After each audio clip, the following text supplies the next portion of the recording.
మీ life style అంటున్నారు కదా, అందులో ఆహారం పాత్ర ఎలా ఉంటుంది సార్? ప్రముఖంగా ఉంటుంది. నిద్రాహార మైథునాలు 3 సహజ ధర్మాలు, వాటికి ఎప్పుడూ లోటు రాకూడదు. ఎవరైనా మంచి ఆహారం తీసుకొని సరిపోతుంది అనుకొని రాత్రులంతా పనిచేసి మిగతా విషయాలని వదిలేస్తే అది కూడా బ్యాలెన్స్ లేదు. సమతుల్యం ఉండాలి జీవితంలో.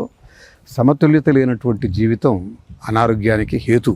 మొట్టమొదట రోగం అనేది ఎలా ప్రవేశిస్తుందంటే బ్యాలెన్స్ లేకపోవడం, డిస్ప్రపోర్షనేట్గా ఉండడం. 2 గంటలు నిద్రపోయి 12 గంటలు పనిచేసి బోర్డు సంపద పోగేసి పేరు ప్రతిష్ట సంపాదించి ఆరోగ్యం ఉంటాడంటే ఉండలేడు. 8 గంటలు నిద్రపోవాలి, 2 గంటలు మీ శరీరం మీరు కృషి చేయాలి, నడకో వ్యాయామం ఏదో చేయాలి. మనసుకి ఆరోగ్యం కోసంగా ధ్యానం చేసుకోవాలి. ఇంకా ఇప్పుడు ఇది మతం పరంగా చెప్పట్లేదు, నామస్మరణకే పరిమితం అయితే అది మతం. దాంట్లో అర్థం పరమార్థం చేసుకుంటే ఆధ్యాత్మికం.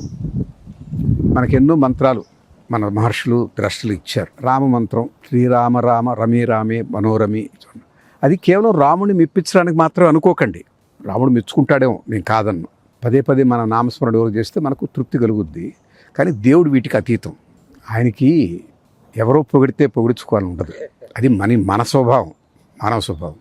మరి ఎందుకు మహర్షులు మనకి మంత్రాలు ఇచ్చారు? ఒక రామ మంత్రమే కాదు, గాయత్రి, 24 అక్షరాల గాయత్రి. ఇవన్నీ మనం స్మరణ చేసినప్పుడు, మనకు తెలియకుండానే వాటిని ఉచ్చరించినప్పుడు, ఆ అక్షరాలు పలికినప్పుడు మన నాలుక లోపల నోట్లో ఉన్నటువంటి అనేక ప్రాంతాలని, పెదాలని, అంగిటని, పక్కలని అన్నిటినీ స్పృశిస్తుంది. అప్పుడు వాటి ద్వారా సంకేతాలు వెళ్తాయి 72,000 నాడులకి. ఇది ఆరోగ్యాన్ని పెంపొందిస్తాయి. ఒక్కో మంత్రం ఒక్కో రకమైనటువంటి విధంగా పనిచేస్తుంది. అందుకే నామస్మరణ పూరిక కలిగి, ఆ ఎరుక కలిగి పలికితే శ్రద్ధగా దాని మీద దృష్టి పెట్టి పలకవలసిన పద్ధతిలో దాని గుణం చాలా ఉంటుంది, దాని ఉపయోగం చాలా ఉంటుంది. అందుకే మీరు గమనించండి, పళ్ళు ఊడిపోయిన వాళ్ళకి మంత్రాలు పనిచేయవు ఉంటారు. మంత్రాలు పనిచేయవు ఏమిటి? స్పష్టత ఉండకపోతే, ఎక్కడ ఏ రకంగా ఆ నాలిక ప్రశ్నించాలో ఆ రకంగా ప్రశ్నించకపోతే దాని ప్రయోజనం వనకూడదు. పలకాలి కరెక్ట్గా. సైన్స్ ఉంది ఇక్కడ. కేవలం మనవాళ్ళు పుణ్యం వస్తుంది, రాముడు నువ్వు 1,00,000 సార్లు పలికితే నీకు సిద్ధిస్తుంది మంత్రం అనే మాట చెప్పడంలో ఆంతర్యం ఏమిటంటే, అన్నిసార్లు నువ్వు కానీ చేస్తే అది ఒక ఎక్సర్సైజ్, అది తెలియని ఎక్సర్సైజ్. దాని ఫలితం నీ శరీరం మీద ఉంది. నీకు ఆ తేజస్సు వస్తుంది, వర్చస్సు వస్తుంది, వీటి తాలూకు అనేక ఆరోగ్య లక్షణాలు వస్తాయి. ఇవన్నీ చెప్తే ఊరు చేయరని రాముణ్ణి ప్లీజ్ చేయడానికో, గాయత్రి మాతని ప్రార్థన చేయడానికో అని చెప్పేశారు. అంతకుమించి చేయలేదు. నేను అర్థం చేసుకున్నటువంటిది ఇది ఎక్కడ చదివింది కాదు, కానీ నాకు అనిపించింది మంత్రంలో ఈ ఉద్దేశం ఉంది అని. ఇప్పుడు మీరు శ్రీరామ రామ రామేతి రమే రమే మనోరమే సహస్రనామ తత్తుల్యం రామనామ రానని ఆ మంత్రం మీరు నామస్మరణ చేస్తారు. ఇవే కాదు, నాకు కొన్ని మంత్రాలు మా అమ్మ చెప్పినవన్నీ వేకుదామని చదువుకుంటారు. అవి శరీరం పైన, మనసు పైన ఎటువంటి ప్రభావితం చేస్తున్నాయి? ఎలా మీకు ఆనందాన్నో లేకపోతే ఒక ఆహ్లాదాన్నో ఒక శక్తినో ఇస్తుందని మీరు గమనిస్తున్నారా? నేను గమనిస్తున్నా. చూడండి, ఒకటి మనసుకు ఒక భరోసా. ఉదయం లేచి ఎవడి మీదో పగవో, ఎవడి మీదో కోపమో, ఎవడి మీదో కక్షో లేకుండా హాయిగా నామస్మరణ చేసుకున్నాను. భగవంతుడు ఉన్నాడని నమ్మాను, నేను ఒక మంచి పనే చేశాను, ఒక భావం వస్తుంది. ఇది బాహ్యంగా. అంతర్గతంగా నాకు తెలియకుండానే నేను చెప్పిన 72,000 నాడుల మీద ఈ ప్రభావం వచ్చి శరీరం చాలా తేలికవుతుంది. ఆ రోజుకి ఉత్సాహం వస్తుంది, ఆ రోజు శక్తి వస్తుంది, ఆ రోజు రాబోయే సమస్యకి ఎదుర్కోగలనటువంటి ధైర్యం వస్తుంది, ఒక ఆత్మవిశ్వాసం కలుగుద్ది. ఇవి దాని ప్రయోజనాలు. ఒకటి, మానసికంగా నేను మంచి పనే చేశాను తృప్తి. 2, మీకు తెలియకుండా శరీరంలో ఆ శక్తి, ఆ ఓజస్సు, తేజస్సు వస్తాయి. ఎదుర్కోగలను ఇవాళ ఈ సమస్యని, దీన్ని దాటగలను, ఈ సమస్య పరిష్కారం కనుక్కోగలను అన్నటువంటి ఒక ఉత్తేజం వస్తుంది. ఇవి నేను గమనించింది. మీ మైండ్ బాడీని మీరు చదువుతున్నారు, ఆ స్పృహత ఉన్నారు మీరు. అదే యోగా. చిత్తవృత్తి నిరోధ యోగా. అది చిత్తం మనం వదిలేస్తే దాని ఇష్టం వచ్చేటట్టు పోతూ ఉంటుందండి, ఎటు కావాలంటే అటు వెళ్తుంది. అదొక కోతి, ఒక కొమ్మ నుంచి ఇంకో కొమ్మ మీదకి దూకుతూ ఉంటుంది.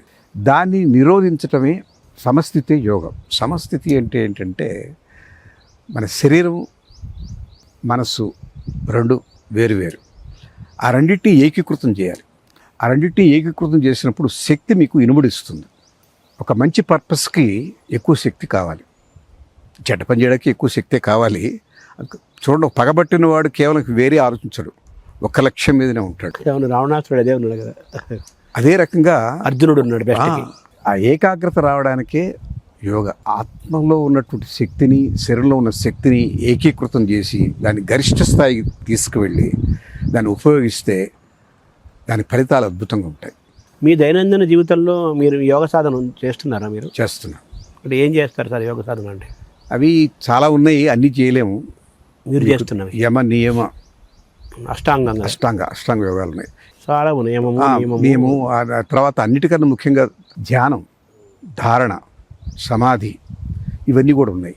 మీరు చేస్తున్నవి? నేను చేస్తున్నది ధ్యానం, ప్రాణాయామంలో 3 భస్త్రిక, కపాలభాతి, నాడీ శోధన, ఇవన్నీ కూడా ఏకాగ్రతకి బాగా పనికొస్తాయి. ఇవన్నీ మనసుకు సంబంధించినవి. ఈ మిగతా కొన్ని ఉన్నాయి ఆసనాలు, వాటి వల్ల శరీరంలో సౌలభ్యం, శరీరంలో ఒక సటిలిటీ, సపిల్నెస్, మనిషికి ఒక రకమైనటువంటి సులువు వస్తుంది. ఏ వైపున వంగగలరు, అక్కడికంతా రక్త ప్రసరణ జరుగుతుంది.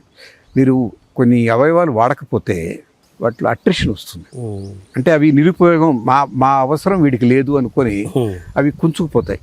నిద్రాహార మైదునాలు అన్నారు కదా, అవును, పంచేంద్రియాలను వాడాలి, అన్నీ వాడాలి. ఏది వాడకపోయినా అనారోగ్యమే. మన అవయవాలకి అందవలసిన ఆక్సిజన్ తగిన మోతాదులు అందకపోబట్టే అక్కడ రక్త ప్రసరణ సరిగా లేకపోబట్టే అక్కడ నొప్పులు, అక్కడ రకమైనటువంటి కష్టాలు వస్తాయి. ఏం చెప్పాలి, మనం అనుకున్నట్టుగా ఈ చెయ్యి వెనక్కి పోదు. ఎందుకంటే మీరు వాడలేదు దాన్ని. మీరు వేసేటువంటి భుజంగాసనంతో భుజాలు గట్టిపడతాయి, మీకు అక్కడ శక్తి వస్తుంది, వాటికంతా ఆ అవయవాలకంతా రక్త ప్రసరణ జరుగుద్ది, ఆక్సిజన్ వెళ్తుంది, అవి ఉపయోగంలోకి వస్తాయి. మీరు వాడకపోతే ఉపయోగంలో ఉండవు. మీరు ఏమేమి ఆసనాలు వేస్తుంటారు సార్ రోజు? ఒకప్పుడులాగా పద్మాసనం వేయలేదు. నాకు యాక్సిడెంట్ అయినప్పుడు ఫేమర్ బోన్ మల్టిపుల్ ఫ్రాక్షన్ అయినప్పుడు లోపల రాడ్ పెట్టారు. దానికి ఇక నాకు కూర్చునే సౌలభ్యం లేదు. కానీ ఆసనం కాదు, కానీ నేను కుర్జీలో కూర్చొని అన్ని రకాల ఆసనాలు చేస్తాను. ఈవెన్ సూర్య నమస్కారాలు కూడా కుర్జీలో కూర్చొని చేయగలను. అబ్బో, చేస్తాను. తర్వాత భుజంగాసన్, సర్వాంగాసన్ నాకు చాలా ముఖ్యం. సర్వాంగాసన్ వల్ల శిరస్సుకి రక్త ప్రసరణ బాగుంటుంది. సర్వాంగాసనం చాలా మంచి ఆసనంగా చెప్తారు కదా. అవును, సర్వాంగాసనం చాలా మంచి ఆసనం, భుజంగాసనం కూడా చాలా మంచిది. తర్వాత ఈ బ్రిడ్జ్ అంటాం, సేతుబంధాసనం, అది నడువుకి చాలా శక్తినిస్తుంది.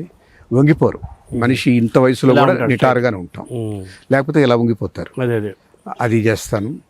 వీటన్నిటికన్నా ముఖ్యంగా అన్ని ఆసనాల తర్వాత ప్రశాంతంగా, దాని శవాసనం అనే మాట కరెక్ట్ కాదు, యోగ నిద్ర, అది కనీసం 5-6 నిమిషాల సేపు అలా ప్రశాంతంగా ఉండడమే చాలా ముఖ్యం. దానివల్ల ప్రశాంతత వచ్చేస్తుంది. ప్రశాంతత అనేది మొట్టమొదటి పునాది ధ్యానానికి. ఆ తర్వాత ధ్యానం చేసుకో. అది మీరు చేస్తుంటారా? చేస్తాను. ప్రతి దాని మీద దృష్టి సారిస్తాను. అంటే ఇట్ట చూడడం కాదు, అదే మనసు స్కాన్ చేస్తుంది, ఆటోమేటిక్ స్కాన్, అన్ని దగ్గర ప్రశ్నించుతూ పోతుంది. అంతా హాయిగా రిలాక్స్ అయిపోయింది, ఎక్కడ బిగుసుకోవడం అనేది ఉండదు. ఇలాంటి ప్రశాంత స్థితికి 5-6 నిమిషాలు పడుతుంది. 1 నిమిషం పడుకొని అయిపోయింది అని లేచిపోవడం కాదు. 5-6 నిమిషాలు కన్నా ఎక్కువ ఉంటే నిద్రలోకి జారిపోతాడు, అది మంచిది కాదు. యోగ నిద్ర అనేది సటిల్గా ఒక పాయింట్ వరకు వచ్చి స్పృహలో ఉండి రిలాక్స్ కావడం. ఆ తర్వాత ధ్యానానికి కూర్చుంటే ధ్యానం చాలా పర్ఫెక్ట్గా స్టార్ట్ అవుతుంది. అది లేకుండా మీరు ధ్యానంలో కూర్చుంటే చిత్తవృత్తి నిరోధకం ఉండదు, అది అట్టట్లు తిరుగుతూనే ఉంటుంది. ఈ ప్రశాంతత నుంచి నెక్స్ట్ స్టెప్పే ధ్యానం. పతంజలి యొక్క అష్టాంగ సూత్రాలు 8 సూత్రాల్లో కూడా యమము, నియమము, ఆసనము, ఇలాగ మొత్తం లిస్ట్ ఉంది కదా. లాస్ట్ సమాధి స్థితి. ఈ ఆర్డర్ని మీరు ఫాలో అవుతారా? నేను సమాధి దాకా రాలేదండి, కేవలం ప్రస్తుతానికి ధ్యానం వరకే ఆగిపోయారు. మరి యోగాని సైన్స్ అనాలా? Definitely science. WHO వాళ్ళు, వరల్డ్ హెల్త్ ఆర్గనైజేషన్లో అందరూ సైంటిస్టులే, బ్యూరోక్రాట్స్ ఉండరు అక్కడ. అవును, బ్యూరోక్రాట్స్ అంటే ఏదో ఒక పాలసీని ఇంప్లిమెంట్ చేసేవాళ్ళు, ఇది అది కాదు. వీళ్ళు సైంటిస్టులు, ప్రాక్టీషనర్స్. వాళ్ళు ఒక యాప్ డెవలప్ చేశారు, యోగా అని, WHO యోగా. వాళ్ళ అధ్యయనంలో తేలింది ఏంటంటే, ఈ కెమికల్ మందుల కన్నా, డాక్టర్స్ ప్రిస్క్రిప్షన్స్ కన్నా శరీరాన్ని ఒక స్థితిలో, మంచి స్థితిలో పెట్టుకోవడానికి యోగా చాలా అవసరం. యోగా చేయండి, దాన్ని ప్రిస్క్రైబ్ చేస్తున్నారు వాళ్ళు, అంతే కదా. ప్రతి ఇప్పుడు అసలు కోర్సులో పెట్టమన్నారు, అలోపతి కోర్సులో. అది మన ఆయుర్వేదంలో ఎప్పుడో ఉంది. ఇవాళ వాళ్ళు తిరిగి మన దగ్గరికే వస్తున్నారు. కానీ మన దౌర్భాగ్యం ఏంటంటే వాళ్ళు చెప్తే గానీ మనం గమనించట్లేదు. WHO యోగా యాప్ అని మాట్లాడతామే కానీ మన వేదాల్లో చెప్పింది అదే కదా, అవును. మన ఆరోగ్య సూత్రాలు వాగ్భట్టుడు రాసింది అదే కదా, చరకుడు చెప్పింది అదే కదా, సుశ్రుతుడు చెప్పింది అదే కదా అన్న మాట రాదు.